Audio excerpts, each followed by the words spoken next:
Going. MJ or LeBron? Know where I'm going. MJ or LeBron? LeBron. Know where I'm going. MJ or LeBron? LeBron. Know where I'm going. MJ or LeBron? MJ. It's not even close. It is close.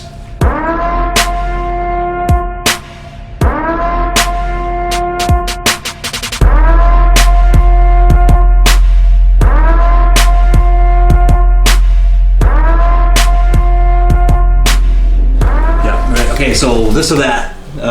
Here we go. Scrambled eggs or over easy eggs? Scrambled for me. Scrambled. Easier. Scrambled with shredded cheese Shredded cheese? on top. Melted? Yep. It's all stringy. I like that. Ketchup or no ketchup? I'm ketchup. Me too. Scrambled eggs, no ketchup? No ketchup. Just scrambled eggs, no nothing? Nothing. Salt? Salt. I'll probably a little salt. Okay. 2-man or 3-man crew? I'm assuming high school basketball for us? Yeah. 2-man crew. But it's a 3-man crew in playoffs. I understand that. You can't do anything about that. But during the regular season, we at least are able to give our athletic directors a preference of what we want. And during the regular season, I can only go by my experience. I can't go by philosophical, and like I can go by having a 3-man crew and having a 2-man crew. In my experience of having both in the regular season, I would take a 2-man crew. Every time we've had a 3-man crew, it's been a struggle. It's been a real struggle. It's not my area. It wasn't my call. You know, whether it was a foul or not a foul, doesn't matter what I saw. It wasn't my area. So you can have an official that will see a foul that actually won't call it because it's not in his zone or wasn't in his area, which I just think is about as bad as it can get. So just going by my own personal experiences, I'll take a 2-man crew during the season. 3. I've always liked 3-man crews better. Just to me, it's called cleaner. Keeps the game cleaner. I'm not sure we had a 3-man crew once this year. In fact, one of the games we requested to have a 3, we didn't get it. So Really? I'm sure. But you guys did? We had a 3-man crew. Yeah, I knew we did. You're like Winthrop, Mount Valley. Winthrop and Booth. Did we have 2? Definitely Winthrop and maybe Booth Bay at home. I honestly can't remember.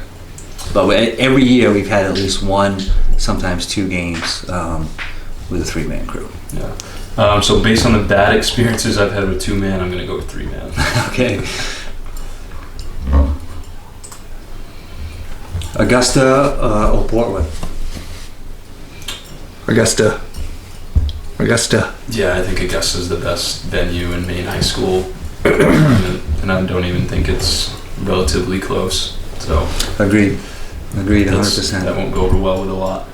But the game and we watched in Bangor was pretty. It was awesome. That was the first time I had ever been there. Me too. Which game was it? It was Marina Caribou State game. Oh, you guys went up to that? Well, It held. It was one of the best Maine high school basketball games ever. Yeah. But it was atmosphere loud. was awesome. Yeah. But it was also packed because it was state game. And the seats were like dimly lit and the court was lit up. Yeah. Almost like a show of some sort. That was cool. But I don't think the expo's bad, but the cross insurance or cross, what is it called? Arena? Cumberland County Civic Center. I always get them mixed up. I just think that's a really Augusta bad by a spot. mile. Yeah, the expo. Absolutely. The expo. I like the atmosphere and I like it. It's just the experiences we've had down there have just not been good. You know, and the shooting percentages are it's not the venue. It's just the experience of going down there and losing. That's a struggle. Nomar or Jeter? You looking at me? Yeah.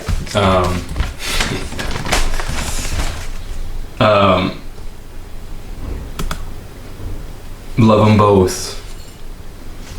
Derek, growing up, and I'm a big, huge Red Sox fan, hate the Yankees, but Derek Jeter was my guy growing up.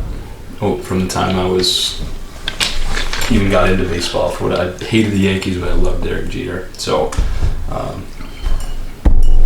gotta go with Derek Jeter. But I love Nomar. Like, love Nomar. Yep. Nomar, with no hesitation. I just think offensively it's a complete mismatch. Obviously Derek Jeter had longevity, stuck with the same team, and that team happened to be the Yankees, which is, the biggest organization probably in sports. So you have that longevity. But for 5 or 6 year window, it was a complete mismatch, in my opinion. Maybe defensively, it might have been able to be a little close, but offensively, Nomar was a monster. Was an absolute monster. Yeah, I choose Nomar. Obviously, during that same stretch, he's just one of the better hitters. Unfortunately, I can't find the comparison stats to compare them, but Baseball Reference isn't working. And again, Jeter kind of went longer into my life too. Like, I was 12 when Nomar was traded away from the Red Sox. Yep. Jeter was still. Yep. That was when that trade happened. I mean, it's just, I don't know. It's just, I kind of feel bad for Nomar that, that happened to happen, because I was such a huge Nomar fan that, they trade him away and they win the World Series to break the 86-year curse. I did love Orlando Cabrera. I did too. Tadevich. Right, I did too. It's just, for years, Nomar, I'm not going to say carried that team offensively, but was just a huge part of all of their success, other than, a World Series title or a pennant. He was just putting up numbers that were ridiculous, absolutely ridiculous. They just couldn't get it done, and then they trade him away, and then they get it done. Yep. So we good? I'm going to take a lashing. First LeBron, now Jeter. At Zekine 10. Zekine_10.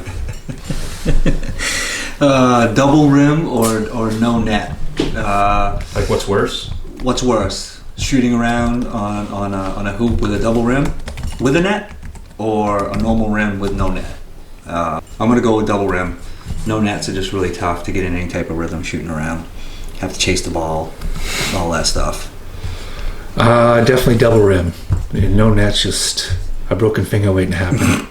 If you're shooting around by yourself, it's one thing, but rebounder, if you're playing 5-on-5 with no net, is somebody getting hit in the nose or rim when they're rebounding. Yeah, it's injury waiting to happen. Yeah, no net is way worse. So I'd rather shoot on a double rim with the net. With the net. Now, regular net or chain net? Ooh. For another night. The sound of chain net's pretty cool. The sound of chain net's pretty cool, but that's an injury waiting to happen too. Yeah.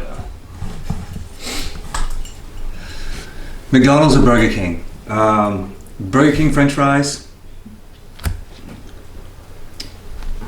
Everything else McDonald's.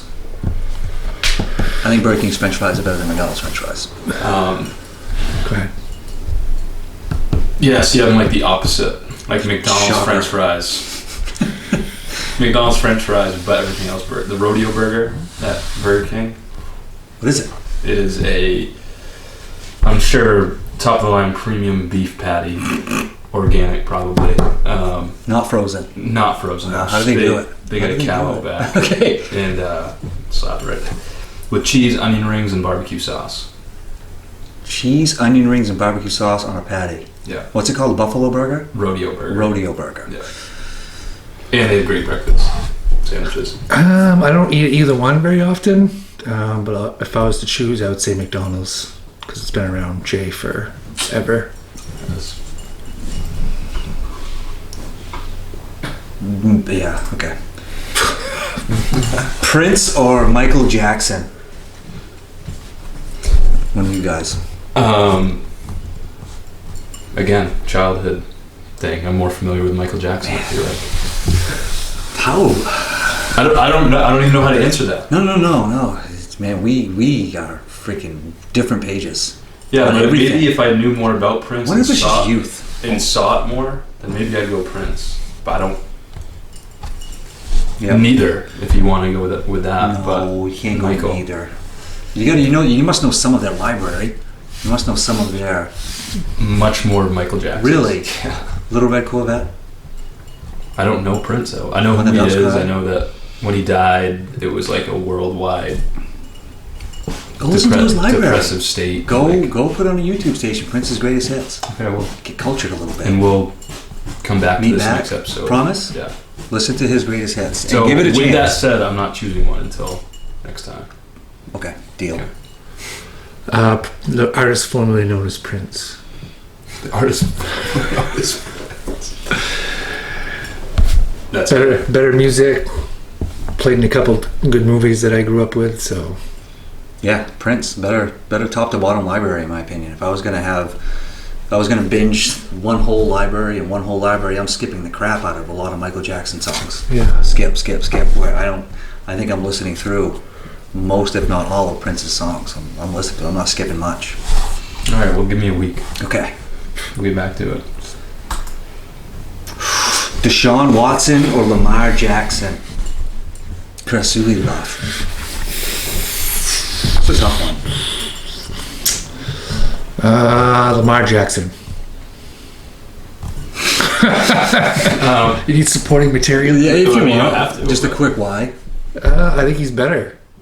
He's got a better arm. Can obviously still can run. Yeah. He has that as a weapon. He seems a little bit more even keeled for a quarterback. Yep, I'm gonna go with Lamar Jackson too. However, I do think Deshaun Watson's going to have a longer career. I think Deshaun Watson's going to have a longer career and may end up with overall better stats. But I think for now, until the next, 3 or 4 years, I think Lamar Jackson is just going to dominate. I really do. I mean, dominate. Do I think that the Chiefs and Mahomes are going to go on a run here?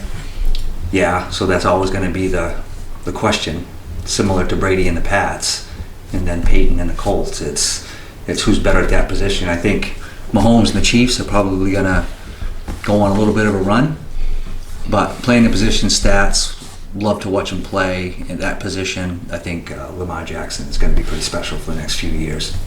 Hopefully he stays healthy. So Jackson he's more electrifying, and for, like you said, the next 4 or 5 years. I'm starting a franchise. I'm going with Deshaun Watson. For a couple reasons. The way Jackson plays, it seems, and maybe this is kind of a cliche, but he's literally he runs so much, and not recklessly, but he's so explosive that he's one thing away from having to change the entire way he plays, much like Michael Vick was. And then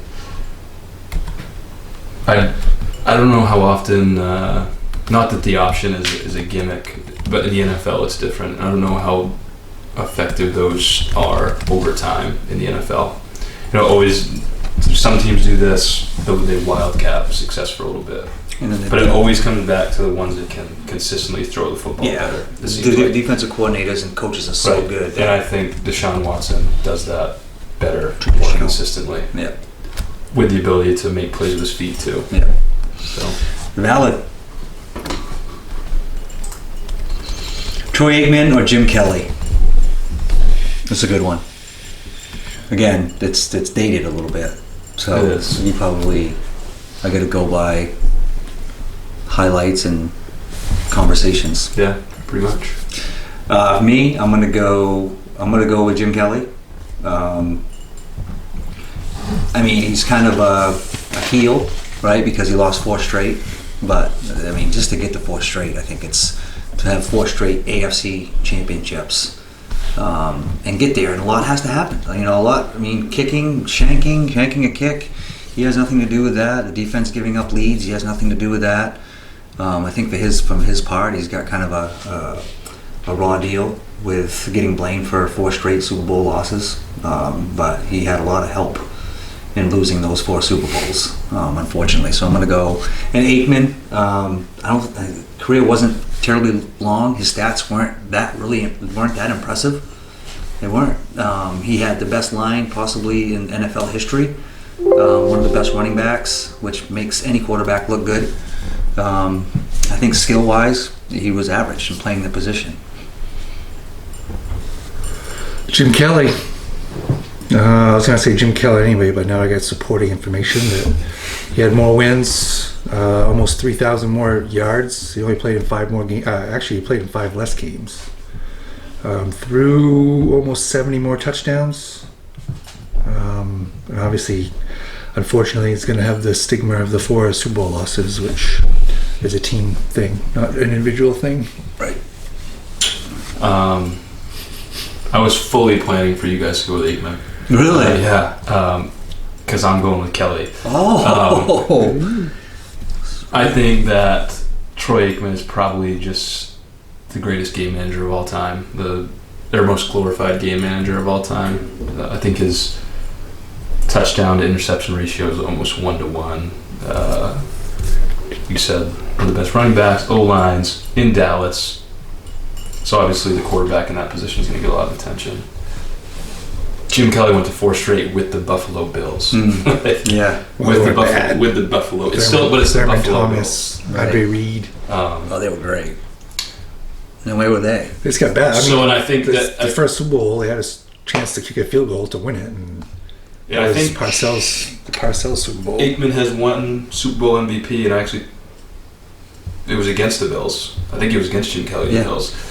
And well, yeah, because 3 of them were against the Bills, right? And the Bills had the Giants. The Giants was the first one. I think the next 3 were against. And the Bills had Cowboys, 9 turnovers that game. Really? 9 in that game. So. So they should have won by 50. Right. So I'm gonna go Jim Kelly. I think he's probably a bigger reason why the Buffalo Bills were good than Aikman was. The Cowboys were good. Ooh, this is a tough one.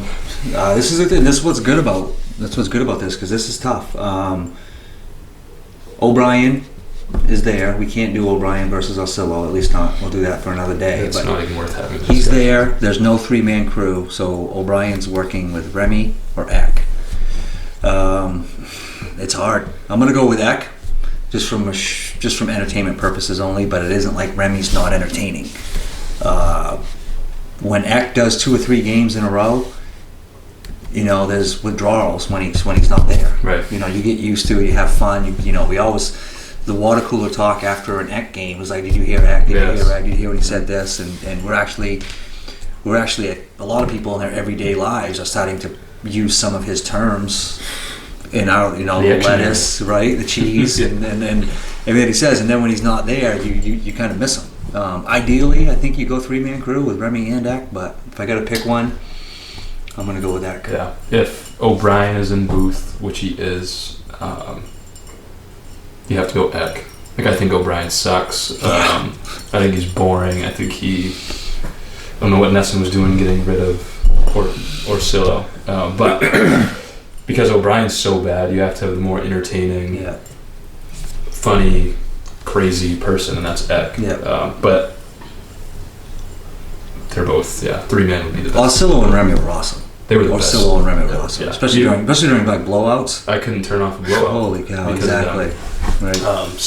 O'Brien, he sucks. So you have to have some energy in there. You need Eck. I'd probably stay with Remy just because he's been around. But Eck, like you said, Eck's fine. So I have a problem with him. I'd just choose Remy because he's been there. He does talk a lot more like thinking the game. Right? Yeah. Oh yeah. He talks about like. This is what I would do. Which is why I think the 3-man crew is perfect. Yeah. They help me. They complement each other perfectly. Those two. So with them in the booth together, you got Eck doing that, and then Remy's pretty funny too. Yes. Remy's got a good sense of humor as well. So Eck and Rem, dog for Chris. And that's it for this or that. I think what's going to be cool about having Paul on is that he's an athletic director, and we've only had coaches up to this point, right? And Matt, Edwin, and Millie. So we've only had coaches up to this point. Paul's an AD, and it's going to be cool to hear what he had to go through to make some of the decisions that he's had to make. Plus, he's hilarious. and we've known him for a long time. Don, I don't know as well, but if he's buddies with Paul, I'm sure he's a great guy. It's going to be fun. Yeah, I mean, I think having two on at the same time is going to be different. I think if two guys probably can pull it off, it's Paul and Don. Obviously playing in the same.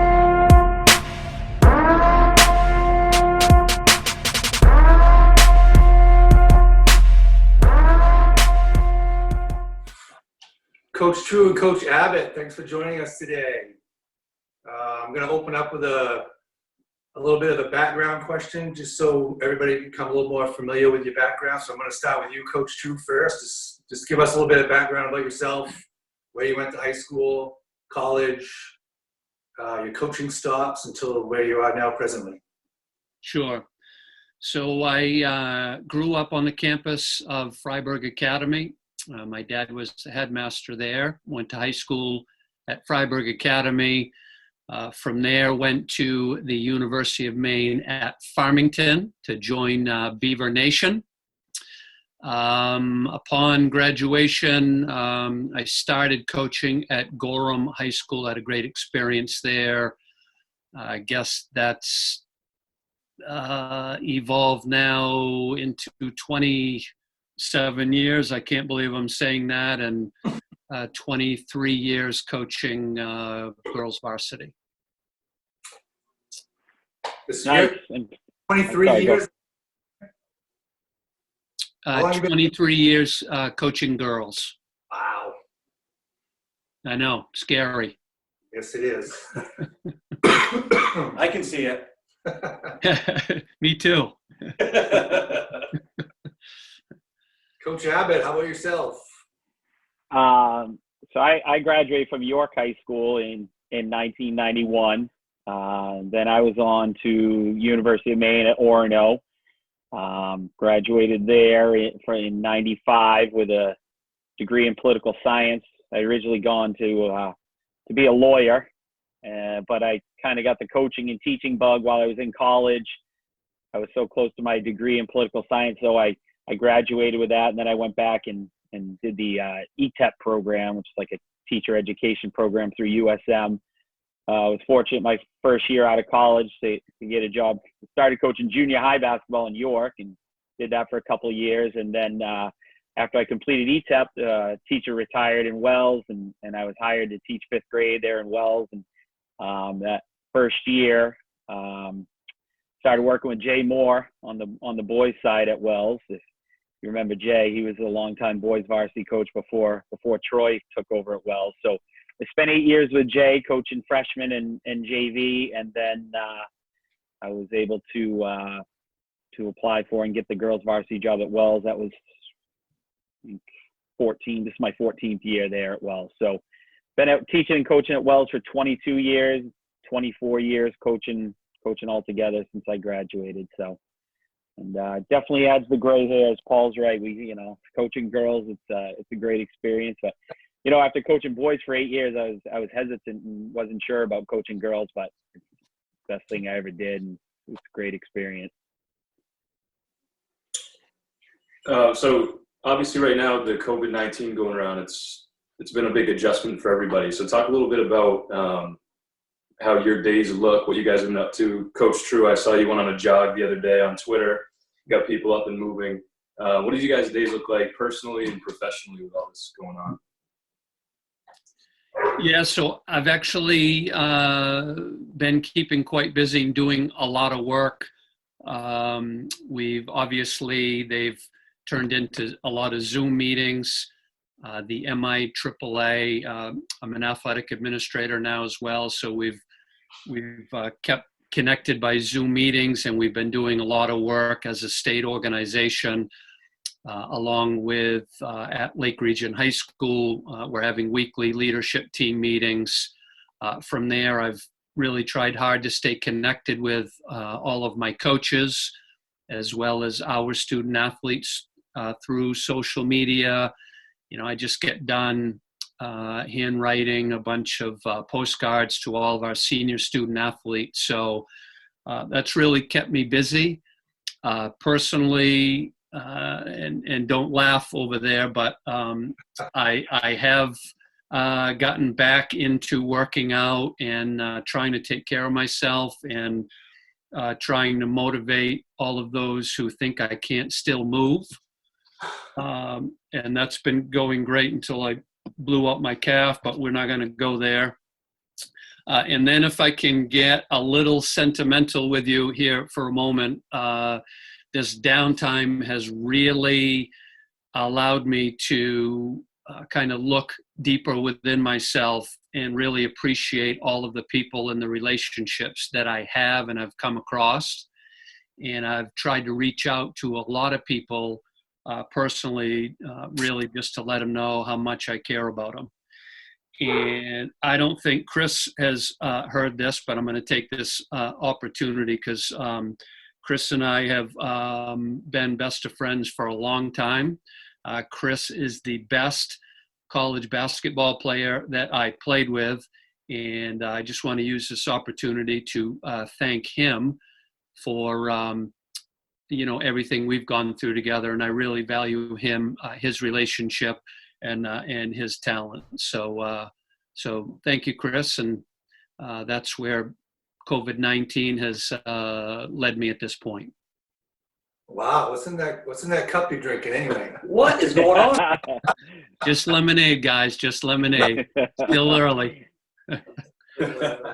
Hey, Go how ahead. difficult was it when you got the news that the spring sports season was going to be canceled, and having to share that message with all your spring athletes? How difficult was that for you? I tell you, I had to take some time myself first because it was really devastating to me. It was kind of like what was real and what was still in my mind was going to happen. I just knew that this time was coming, but it was just so disappointing. And immediately to all of the seniors, the seniors in college, seniors in high school, and having to face this time and putting myself in their shoes, I would have been just wild as a student athlete. So it was really disappointing, but I've kind of, in coaching, nobody's lost more big games than me, and nobody's faced more disappointment than me. So I immediately turned this situation into, okay, now I'm counseling and coaching, and I've got to pick these people up, and we've got to move forward and do this all together. So it was disappointing, and I'm just hoping to be there on a daily basis for our community. Yeah, Don, what's your days look like? I'll kind of unroll it and go backwards from where Paul finished and just kind of work my way back towards my day, because I would echo his sentiments about just taking stock of yourself and really being thankful for what you have, and not only that, I mean, besides the obvious, just your family and the people now that you're spending a lot of time with, but also just being a part of a unique, you use the term fraternity or whatever. There's certainly female members as well, but just being thankful to be a coach. And, I mean, I never would have met Chris Bessie if it wasn't for Paul, and I wouldn't know you guys if it wasn't for Chris. And, you think about the relationships and the friendships that you've made along the way through your so many years of coaching. And, it's really it's a special group. And at times like this, you just kind of thankful to have a good support system. And I've been keeping up with my close coaching buddies down this way and stuff, in addition obviously to my family and friends, and trying to spend some time doing a lot of those, taking advantage of those online virtual clinics that have been out there. Been able to attend some of those and listen to some great speakers, so that's been kind of cool. And my legs don't probably move as fast as Coach True's, but I've been trying to get in probably 2-3 miles with the wife every day, out beating the path, walking and doing that kind of stuff, and dragging our sons along with us. I got 2 boys, one who's a freshman at St. Joe's and one who's a sophomore at St. Thomas in Dover. So just taking care of them and taking care of your family. I teach 5th grade, and so that's been challenging online.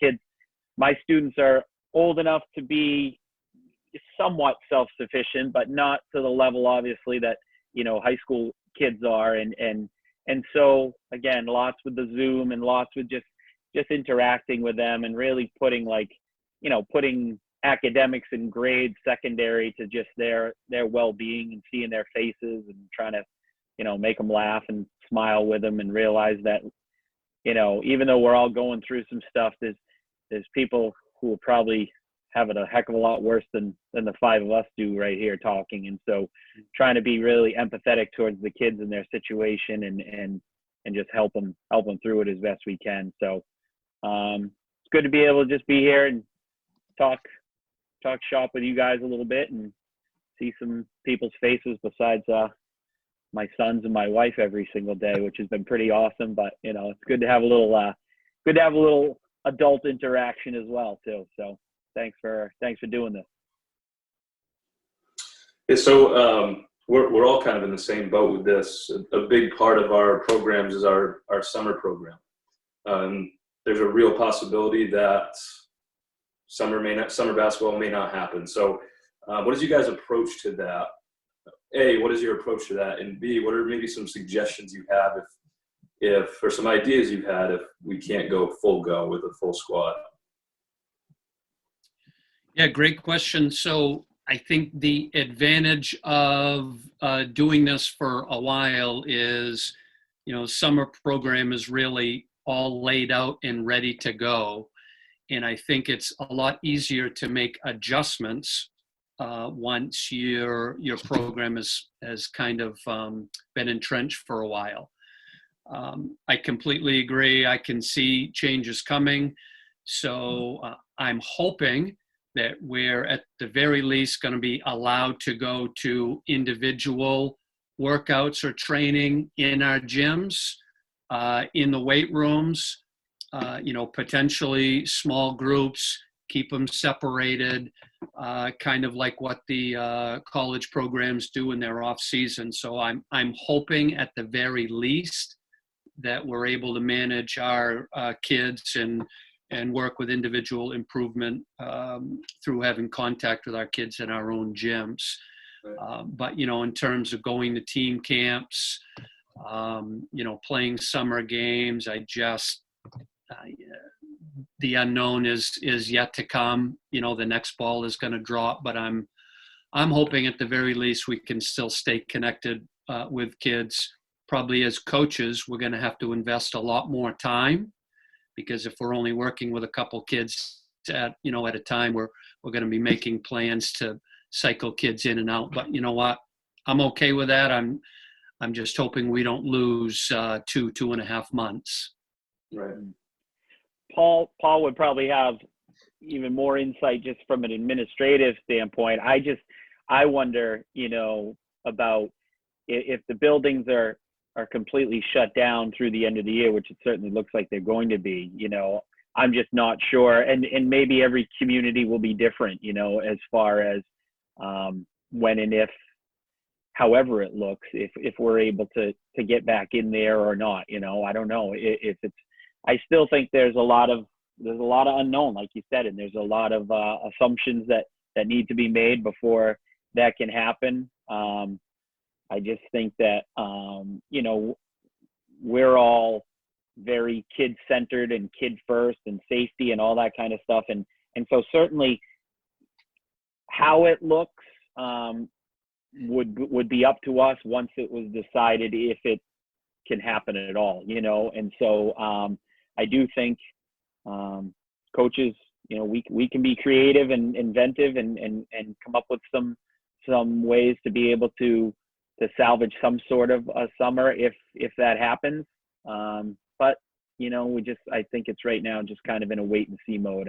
I think that like Paul said, doing it a long time, we have some tricks up our sleeves that we could utilize if it came to that. But right now, your guess is as good as mine as to whether how it's going to look come July 1st or something like that.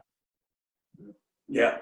Yeah. If I can just add one more piece, I'm pretty sure I'm speaking for probably 98% of the coaches, and I don't want to be offensive to all the other programs out there. But the fear is that if we aren't able to work with our kids, somebody is going to be. And where they fall and who they're working with. And there's some great programs out there. But I think we all have a little bit of a control freak in us, and we want to work on our kids' deficiencies because we spend the most time with them. So if we're not doing it, my biggest fear is somebody else is going to be and probably profiting from it along the way. And I just think that'll be a shame. Yeah, That's a good point. yep. You know it's going to happen if we're not allowed. All right, it's been kind of heavy so far. I understand that. A little bit of a lighter question, Don. I'll start with you. The topic comes up every season. Shot clock or no shot clock? Do you think we'll ever get it? Do you think it's a waste of time? Do you think it's a conversation worth having? Shot clock, yes. Do I think we'll ever get it? Probably not. And do I think it's a conversation worth having? Absolutely. Although, I don't know. I mean, my team scored 5 points in the second half of the state championship game. So if you threw a shot clock in there, I don't know. Maybe we would have scored maybe 1 or 2. I'm not sure. But no, I just think it would be, and we've talked about this, and Paul, this has come up over the years and stuff. And I just think it would be a more fun game, and it would be more strategy involved, and I think that just taking away the total grind of being able to just hold the ball and that kind of stuff. I would like to see it. I think it would be a breath of fresh air. I think there's we all know the logistic problems that may come from that, but I would definitely say I would support at least taking a look on it and kicking the tires and seeing what it might look like. Paul? All right. Hey, I'm an eagle on this one, guys. Shot clock all the way. I've been saying it for a long time. I'm tired of listening to the economics behind it, because the same people who talk about economics are heading to Disney over Christmas break for games. I mean, give me a break. I feel like we need to, jump in line with a big part of the country. It's part of developing the kids for the next level that want to go on the next level. As Dawn stated, I think there's a lot more strategy and coaching involved, and I say shot clock all the way. Amen. Are you guys all shot clockers? You guys all three on the shot clock bandwagon too? Yeah. Yes, for sure. Yeah, I think it would be fun to coach. Dawn, the Bessie family and a shot clock.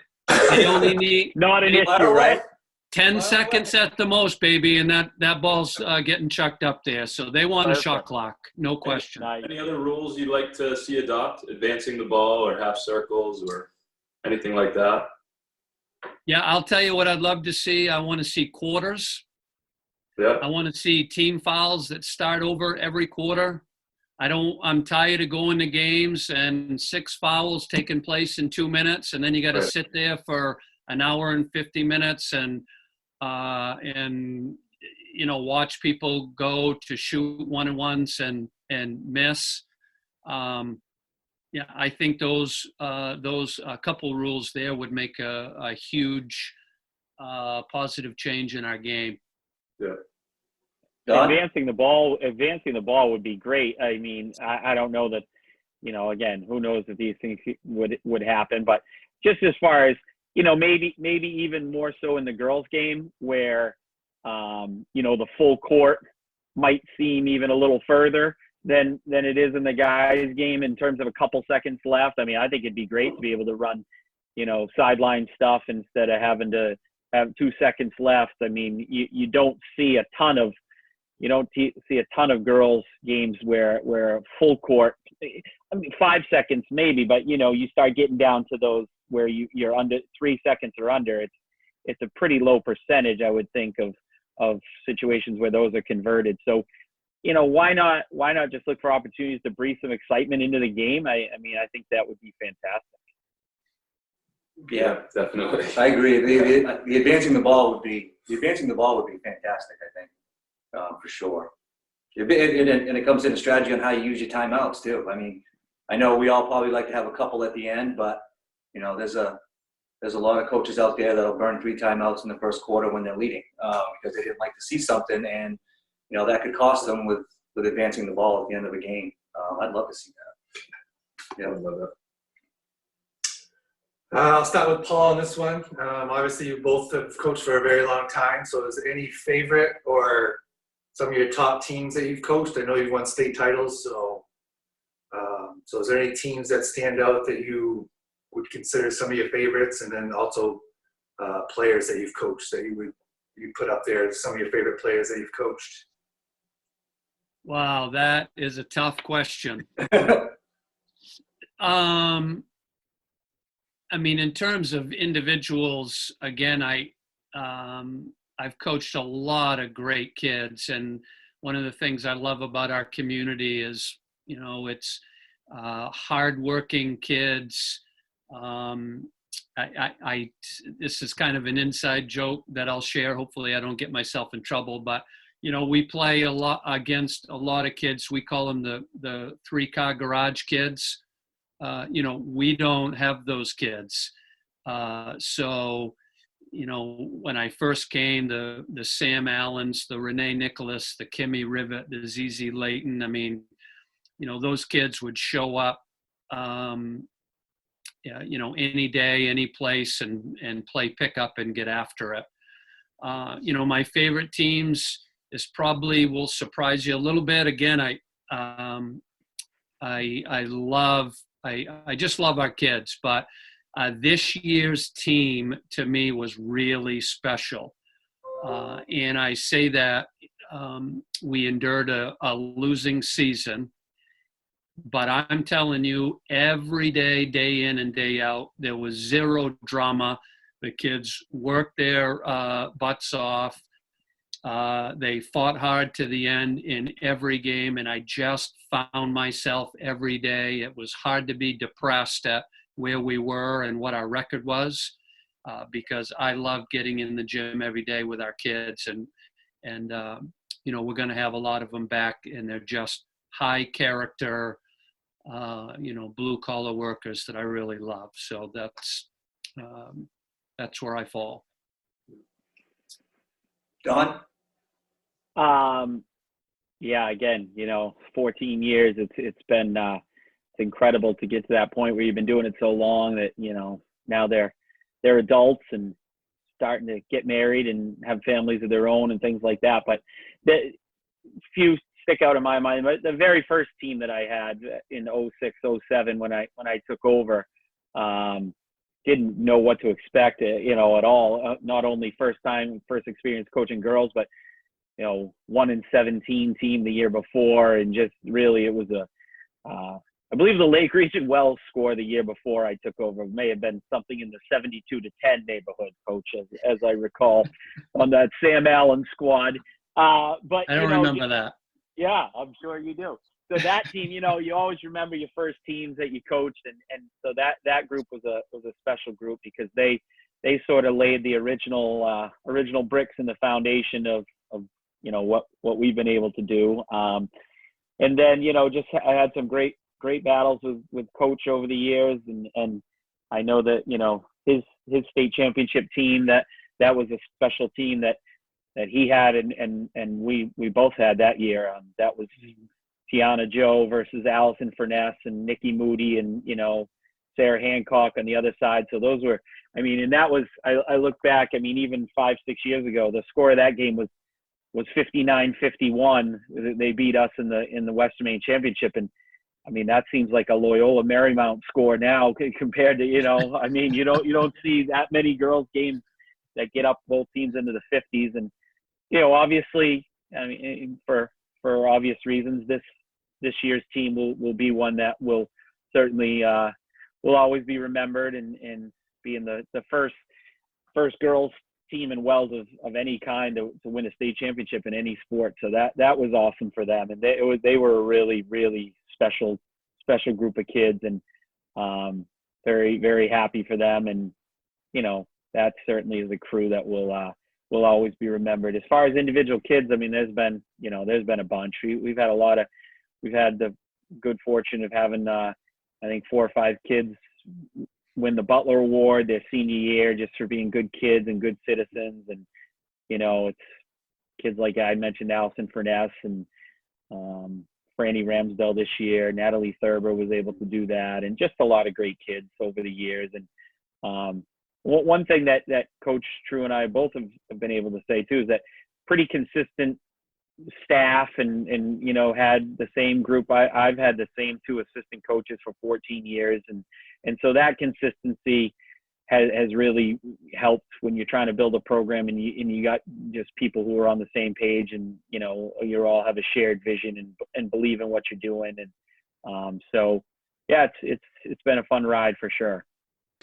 So we'll start with Don on this one.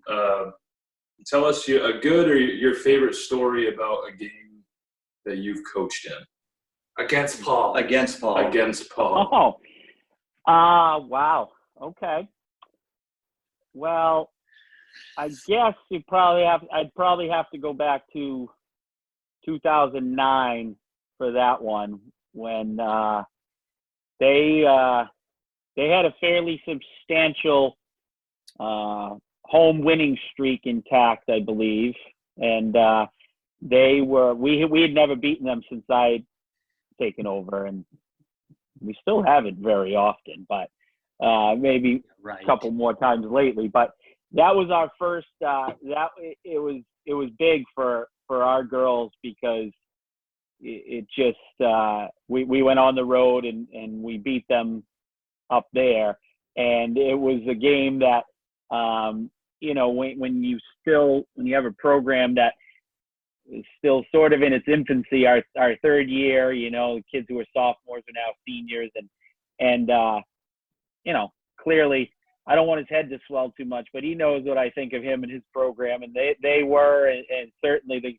the gold standard at that point. They'd been to the state championship, a couple of years in a row, and that was a big win for us to be able to go on the road and to get a win up there, and it just, that was sort of a program win that adds some legitimacy to your program, and when you're trying to build something, and girls really buy in when you're able to finally get over the hump and get a W over the Lakers. So I'll remember that one as my first one over Coach Drew.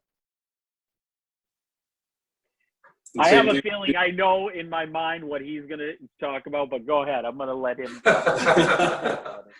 Not at all. I've got two quick stories. So the first one, and I'm going to go back to, I believe it was the game that they came to our house and beat us. And he had a player, Coach, you might have to help me with this. I think her name was Lily. She was a lefty. Lily Cawley, yes. Yeah. So after the game, we were going through the handshaking line, and Lily happened to pass me by. So I turned around to say, "Hey, what's up with that? We're all good." Well, Coach Abbott and his little sidekick, Pierce, great friend of mine, great guy. So they kind of saw the exchange between Lily and I, and they were immediately jumping in to defend their player. It was a really cool moment.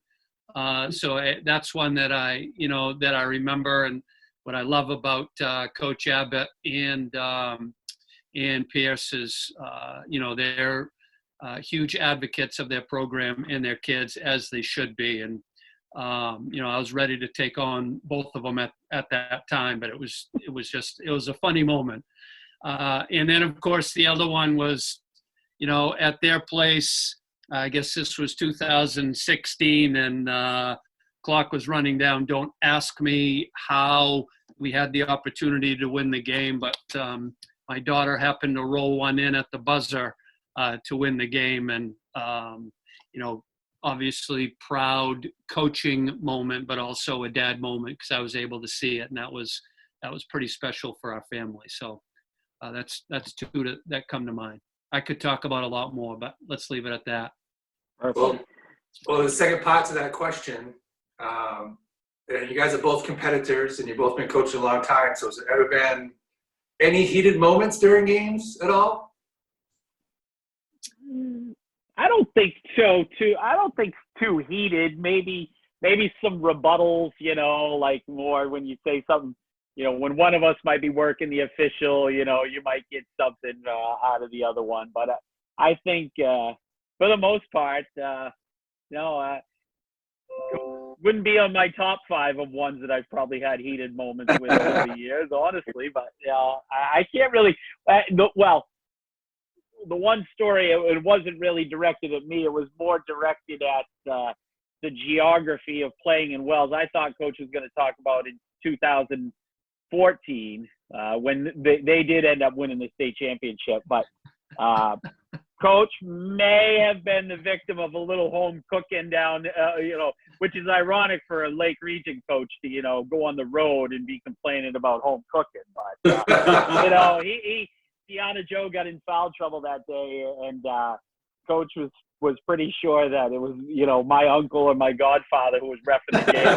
So he's reminding me of that. I'll leave that gentleman's name out of it, but he knows who I'm talking about. And so, we've just had some like you said, we're both competitors, but we've had some great battles over the years, and we always, I think the ultimate sign of respect is the fact that it's except for Freiburg, it's our farthest road trip, but yet we've always agreed to play each other twice a year just because we both have felt that it makes our teams better and tougher. And, we both have a similar mindset that we want to do that, and we want to be able to play against teams that we know are going to give us a battle. And no matter what our records were, what the situation was, it's always been good for both our teams to play each other twice a year.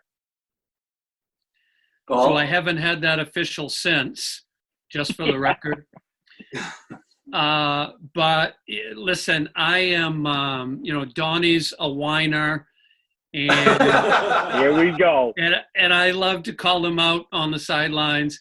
I'm really an emotional person to begin with. I think most people that know me well know me that. At times, what's said in a competitive manner is completely gone after it comes out of my mouth. And Donnie and I we had a moment this year where I felt horrible that one of his players was injured during our game. Donnie was giving me the hairy eyeball because again, in protecting his players, I think he thought maybe there was a little extra there that shouldn't be there. So there's been moments like that between us. But as Donnie said it best, I respect Donnie to the highest degree in our league. He runs a great program. And, it's not as good as ours, and he'll continue to fight to keep it that way, but we'll always be great friends. Oh, that was fun. That was fun. We're on 8, I think. 8. They kind of went over that. Take number 9, Chris. Number 9. Okay, Donnie, I'm going to start with you. It's a question that we've asked other people, but it's usually about themselves, but I'm going to have you answer it for Paul. So if Paul wasn't coaching basketball, he wasn't involved in any sort of education, what would Paul True be doing for a profession? Well, it's interesting. It was about 5 or 6 years ago now. Of course, he transitioned many years ago from being just a coach into a coach and an athletic administrator. And, probably it might have even been more than that. It might have been before Chandler, or it was around that time. And, I don't know how much longer I'll coach. I think I might be getting done. I wasn't sure. He might have been going to be a Sherpa or something, be some mountain guide. He's telling me he's going to go out to New Mexico and go on walkabout or something. Just going to just, pull up stakes and just go find himself. I don't know, but you can bet whatever he did, he'd be successful at it, and he'd pour himself into it completely. But I think being around kids and being part of athletics is pretty much in his DNA, and it has been, literally his whole life from his upbringing right up through. And you got another little ball player coming along who thankfully I won't have to deal with. We'll see what Jacoby ends up, what road that leads him down. But I'm glad that, like I said, he's done it 16 at Lake. I've done it 14, and it's been fun to be able to we're the old men of those coaches meetings now, and it's good to have your buddy with you who you've done it with for so long. So I hope he sticks around for at least as long as I do. Okay, Paul, your turn. Wow. So I could go in a lot of different tangents here, man, because I can see Donnie. Well, unfortunately, I guess there's no WWE anymore, but can't you just picture Donnie like George the Animal Steel and eating the belt buckle and with his little Speedo on and pounding his belly? I mean, I flying off the top rope. He and Pierce maybe having some other little midgets running around him. I'm sure that'll make the show perfect. Yeah. No, but honestly, Donnie in education and in coaching is that's Donnie. That's where he belongs. He's great for kids, and he should be on the sideline. That's where he belongs. All right, couple last questions. If you could steal the talent or knowledge from any one individual, a male and a female, who would that individual be? And I'll start with Paul. Wow. Steal the talent or knowledge from any one individual, a male and a female, who would that be? Holy moly. That's a great question. So, from a male side, Gandhi immediately came to my mind, right? Like, his walkabout. Yeah, see what I told you guys? Yeah. Well, I'm saying just being living within total peace of myself and in loving everybody who I come in contact with. So he comes to mind. And for female, man, I thought you were going to go in a different tangent. I was totally prepared for this. Oh. So female, I have a great respect for Stephanie Pemper, who is at Bowdoin and now at the Naval Academy. Very, very intelligent woman, fantastic motivator and coach. And I love her insight in terms of the mental approach and how to develop and cultivate relationships. So I'm going to go with Steph Pemper at Naval Academy. Mm-hmm. Wow. Coach Abbott. So one of those led me towards coaching. I always, does this person have to be living still, or? Because I'd always been a fan of Pat Summitt and her work as a coach, her body of work, and just how, in what was a predominantly male world, even when she started out, I mean, she was just, you talk about somebody who just knocked down a lot of doors and was tough and was fair, but whose players just loved her and would do anything for her. I really admired her a lot. I thought that, I like to see people like that who have not only changed the game, but changed society and changed people's viewpoints and mindsets and the way people, thought about, I know Paul and I both being female coaches for a long time, you respect, these women who are able to really be trailblazers and trendsetters in their particular arena, and it's, makes you proud to kind of be part of the development of cultivating young, confident, strong women, and I think Pat Summitt did that probably better than anybody else. And from a male, actually, I'm going completely in a different direction, because I am, the five of us have all grown up and around athletics and, been just immersed in sports our whole lives and whatever. But I am actually in awe of the talent of my youngest son, Ryan Abbott, who has never taken to a ball really a day in his life. He never liked it. That wasn't his thing. But a kid who can sing and play music and create things that I just am blown away by. And, I understand sports, but I've always, kind of been envious of people who could really sing or act or play music and do that kind of stuff. And so rather than pick somebody famous who does it well, I'll pick somebody under my own roof, because it's a different kind of pride when you go to a concert, or you see your son acting up on stage in a play or that kind of stuff. So I'm proud of both my boys, but certainly the talent aspect, I'm envious of what Rye can do with his voice and his acting skills. So I'll go with him. Awesome. Great answer. That's awesome. Real quick, if you're the Bengals GM, who are you selecting in this year's draft? Got to be Joe, right? Got to be Burrow. Yeah, I think so.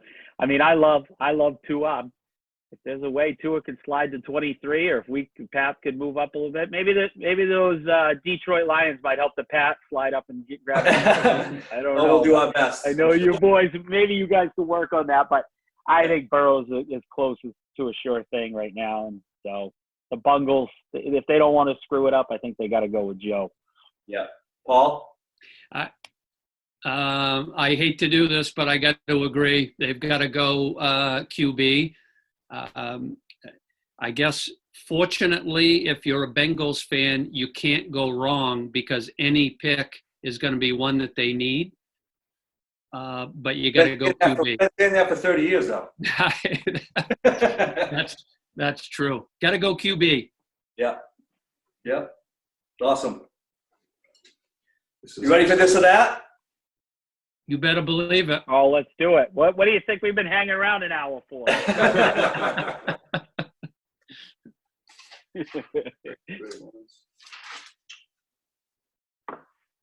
All right, so the first one is 2-man crew or 3-man crew? We'll alternate. Paul, you go first, and then Don will go first on the next one. All right, so unfortunately, I got to say, is this a playoff game or not a playoff game? Because if it's not a playoff game, I'm 2-man crew all the way, because there's going to be a Scribini thrown in there during the regular season. It's a playoff game at Wells. Oh my gosh! At Wells, it doesn't matter. We're already down. We're already down 10, and they're going to have relatives doing the game, so absolutely, it's not going to matter. But in a playoff game, I like the 3-man crew. But during the regular season, we go with 2. Yeah, we're 3-man right across the board now, and I like it. I think it's a better game. I think it's a cleaner game, and I think you've increased your chances of maybe having someone you feel like you can talk to and have a decent relationship with. So I'm 3-man. All right, so for GIF, is it GIF or GIF? Don. As a 5th grade language art teacher, I got to go GIF. I'm not seeing the J. I'm going GIF. Yeah. GIF all the way. GIF. Oh, Wow. Nice. I mean, if you look at the acronym, what does the G stand for?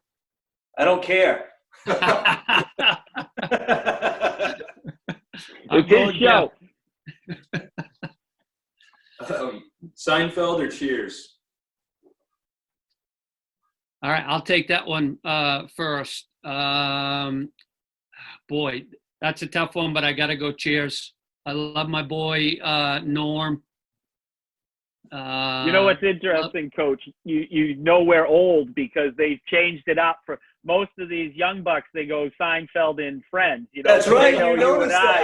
that. All right, come on, Seinfeld, and they're like, oh, these guys are Cheers fans, and that does make it tough. That does make it tough. But just to be different, that's 1 and 1A. But I'll go Seinfeld. Main state tournament playoff game, Portland or Bangor? Ooh, that's a tough one. I got to go Bangor. I mean, a lot of people don't like Portland. I do like the Civic Center only because the crowd's so far away. I think you can really coach those games, and at times tournament games are hard to coach because your kids can't hear you. But in terms of the overall experience, the comfort for the fans closer to the court, I got to go Bangor. I'll go Expo 1, Bangor 2, Cross Center in Portland 3. I just love the Expo just because it feels like, we've played so many games there, like that, I wish our whole tournament was there. I understand, why it's not, but yeah, it was, obviously this was my first experience up in Bangor this year, and it was pretty awesome. I mean, I agree with all the reasons Paul gave, but the old Expo, I'm kind of partial to. So, Nomar or Jeter? Don. Oh my gosh. Jeez, a pro. Nomar. I can't. I mean, Nomar. Listen, I'm going Brock Holt if I'm comparing to any Yankee. Sorry, so I'm going Nomar. All right. Grill or oven? Oh my gosh. Paul? They call me Bobby Flay. I'm on the grill. I'm on the grill all day long. And after the last 2 seasons there, I've made my own TV show called Beat Bobby Flay. So that's what I'm going to continue to do on the grill. I'm going grill. Listen, bring it on, Bobby. Donnie's going to eat it. Donnie's going to eat it no matter where it comes from, boys. Great point. Great point.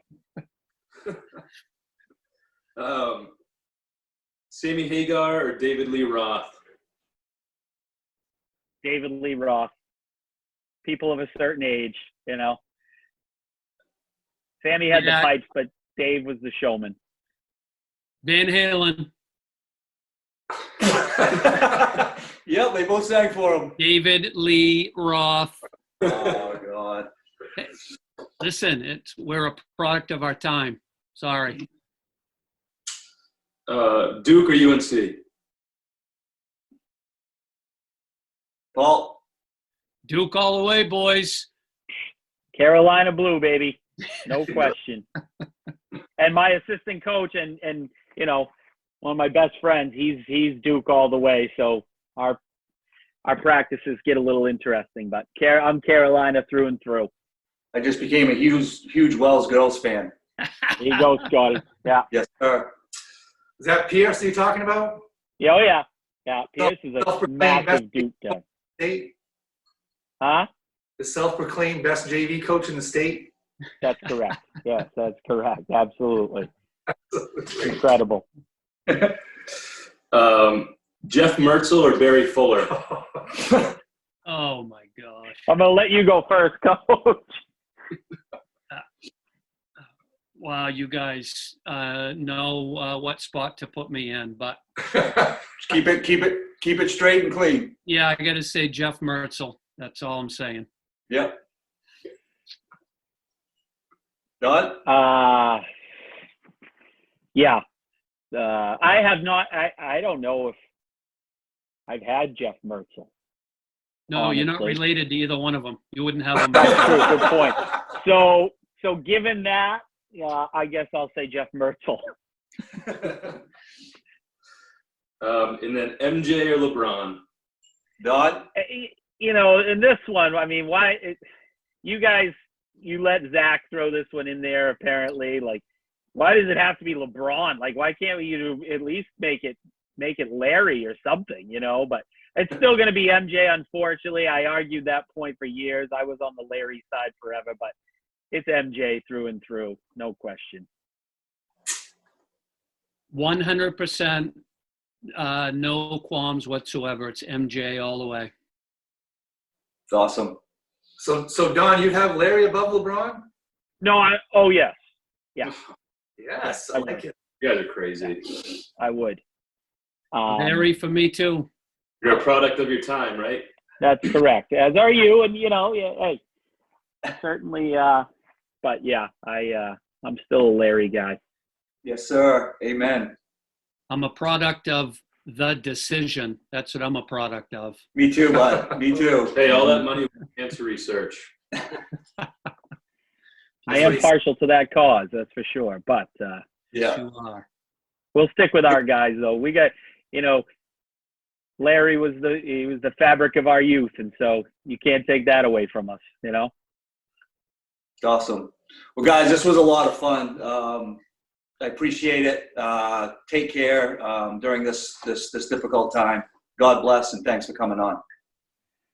Thanks, Scott. Hey, listen, I'm envious of what you do. This is a fantastic endeavor that you're doing. So kudos to you. Love watching your teams, as I shared with you, and had a blast. Love you guys. Take care. Yeah, thanks a lot, fellas. I appreciate it. I latched right on to episode 1 with Matt Richards, and hey, in this time, it's just anything to give us a little relief or a little stuff to think about other than what's going on, and be able to come on here with you guys and talk shop and have coaching here at the same time. I think it was awesome. So thanks for having me. Awesome. Thanks, guys. God bless. All right, fellas. Thanks. Take care.